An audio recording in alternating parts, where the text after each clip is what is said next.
Good morning, students. This is our lecture number 2 related to the chapter 2, the origin and evolution of the earth. In our previous lecture, we discussed about the categories of theories and we divided it into two parts.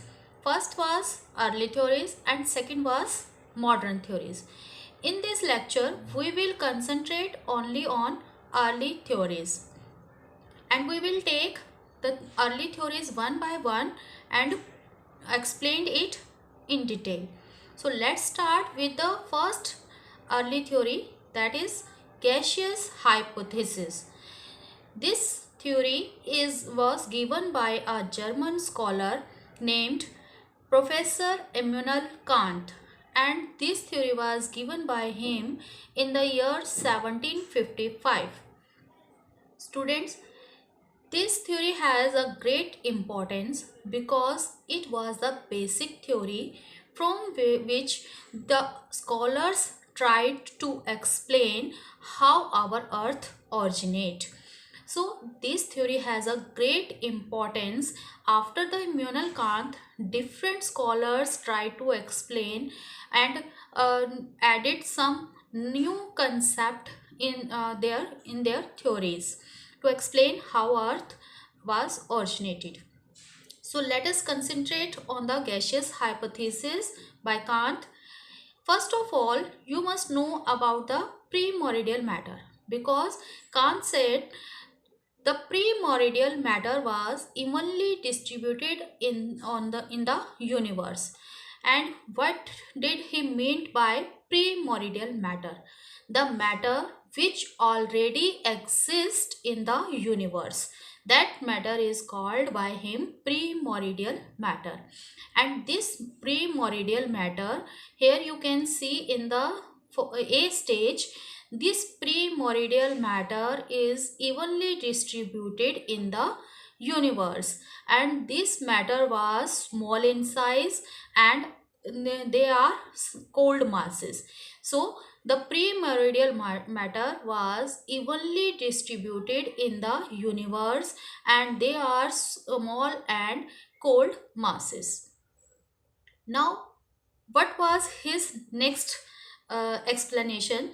That he said these cold masses or small masses come together or come close to one another due to the gravitational force. So here you can see in the B stage, these primordial matter come close to one another due to the gravitational force, and the center which attract these matter, that is called by him nebula, which we called in the present day sun. So he called that matter which attract the other matters is nebula. Now what happened? When these matter come close and merge into this centric matter, they became a huge mass, and the angular velocity of this mass increased. According to him, due to it leads to the increase in the velocity and increase in the angular velocity. Angular velocity means speed, because they become a huge mass. According to him, they become a huge mass and the angular velocity or speed increases. When the speed increases or the angular velocity increases, it led to the increase in temperature. Here I can explain it with an example. For example, if you rub your palms very slowly, it doesn't affect. But if you started to rub your palms frequently or speedily, it will be heated up. So the temperature of your palm will be higher. Similarly, if the angular velocity or speed will be increases, it would lead to the temperature. Now what would be happen? If the temperature increases of any object, it would lead to the gaseous state. Gaseous state, here I could explain this by an example. Suppose you are boiling the water at a very low temperature, it doesn't matter, it doesn't affect.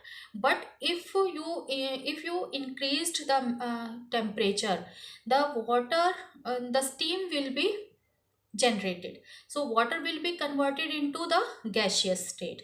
Similarly, if the temperature of these object increases and it led to the increase in gaseous state, it converted into the gaseous state. Second, we said increase in angular velocity. Due to the increase in angular velocity, it led to the increase in centrifugal force. Now, what do you mean by centrifugal force? When an object spread its energy outside from its center, like a fan. When we switch on the fan spread its energy in the form of air out through sorry from the outside, from the centre to the outside, वो अपने energy को centre से बाहर की तरफ धकेलता है, and that's why we feel cooling effect of the fan. Similarly, this is known as centrifugal force. So when the angular velocity increases, it also generates centrifugal force, and this led to the nebula into concentric rings. So nebula converted into some concentric rings, or we can say some concentric rings separated from the nebula, and these concentric rings also rotated around the nebula in a greater speed, and it also converted into some solid objects that are called planets. So the centrifugal force led to the concentric rings, and these rings form the planets. This was a theory which was explained by Kant about the origination of the earth.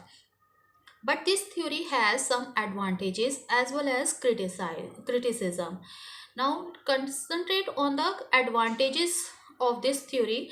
As I told you, this is the first theory which tries to explain the formation of planet, how the planet formed or how the earth originated. This was the basic theory about this. So it led to the revolution in the theories of the theories related to the origin of the earth. But this theory was criticized by many scholars due to the 2 points. First was angular velocity. The Kant said angular velocity increases when the small object close come to one another. Means when small object come close, they will convert it into a huge mass. When a huge mass is there, then how can the angular velocity can be increased? Because angular velocity is directly proportional to the mass. It means if the mass increases, the angular velocity will be decreased.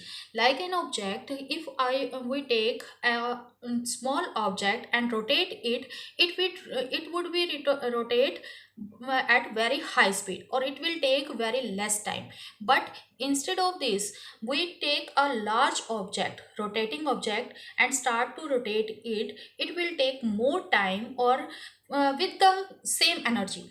So then it will take more time and it will rotate slowly than the small object.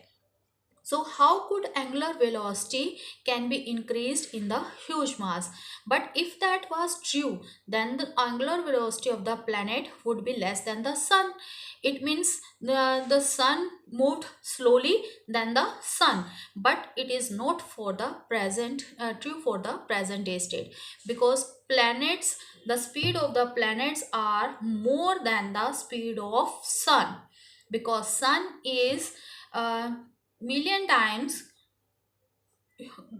huge than the planets. The second argument which was given by the scholars against this theory, that Kant talked about gravitational force. Here in the B part, we discussed that these particles come together due to the gravitational force.